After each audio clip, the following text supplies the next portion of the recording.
Hello everyone, welcome back to my channel. Today we are going to be talking about the last dynamic programming pattern we have on this list. There are actually a couple of other dynamic programming patterns that I have left out. I'll probably discuss them at a later time. Yeah, but the last one we have on this list is Kadanes Algorithm. So this is another popular dynamic programming pattern. And the question is classic, yeah, so it usually goes as find the maximum subarray sum. So they say they give you an array and then you're supposed to find the maximum subarray sum.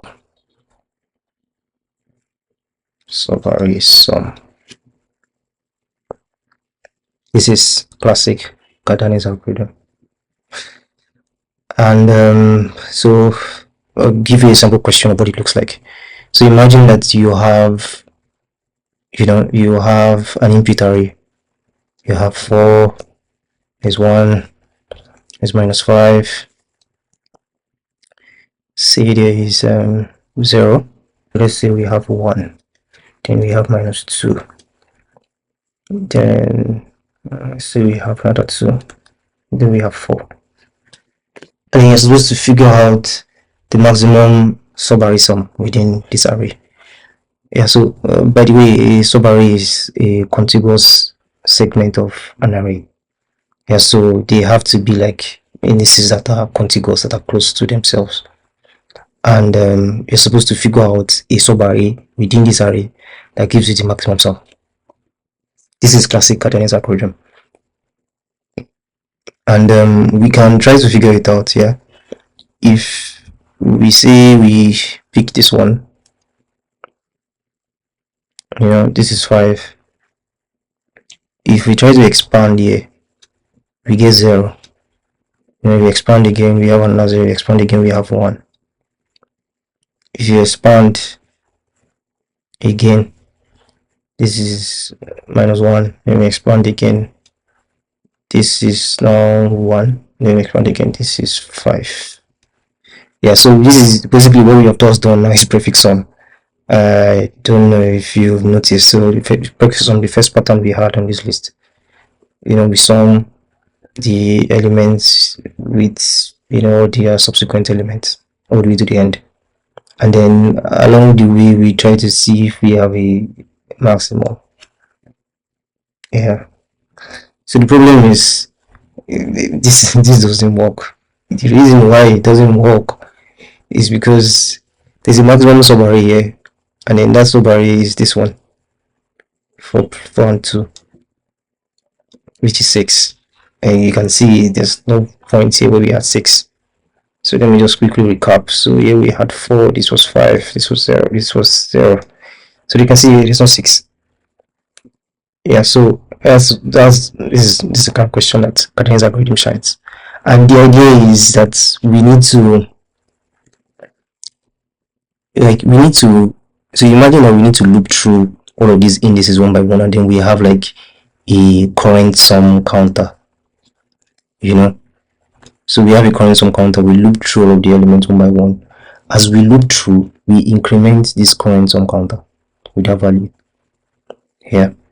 So when we increment this current sum counter, that is a sum.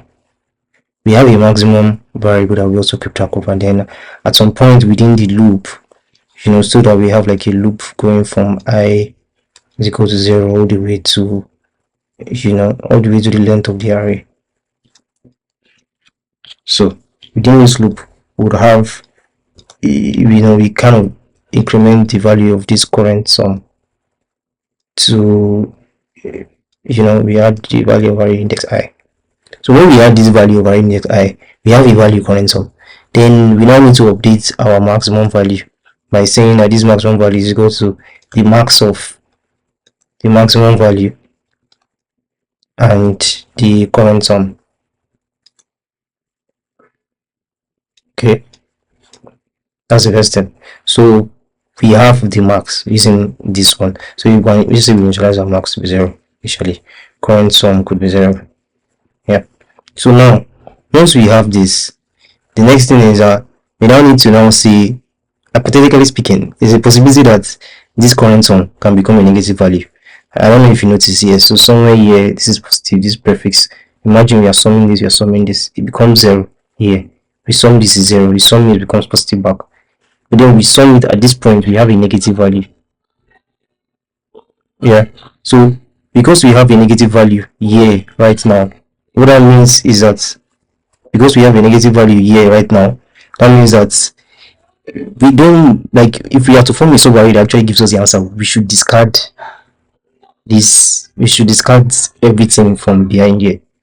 Yeah, so that is what suggests to us the way we update our current sum. Yeah, so at every point we would see our current sum is going to be the maximum value between our current sum and 0. This way, if you have a current sum that eventually lands on, like, becomes a negative value, we discard it, and then by the time we are running the loop again, we start from 0, and then we have this. That's way we'll be able to pick up this 2 and pick up this 4 to get a 6. Yeah, so this is the idea of Kadanes algorithm. It's classic. The question is just about maximum subarray sum. Once you hear any question, determine the maximum subarray sum. You know, variations of it, even 2-dimensional. Yeah, so when it comes to subarray sums like that, it's Kadanes algorithm that you should think about. Alright guys, this is the last video in the dynamic programming series. I intend to cover some other patterns under dynamic programming, and those patterns include, things like longest increasing subsequence pattern, edit distance pattern. Those are also the popular patterns in Kadanes algorithm. But I believe that these 4 will give you a very good grasp of the concept and the principles regarding dynamic programming generally. And yeah, alright guys, see you guys in another video where we will be talking about the last pattern we have on this list, which is backtracking.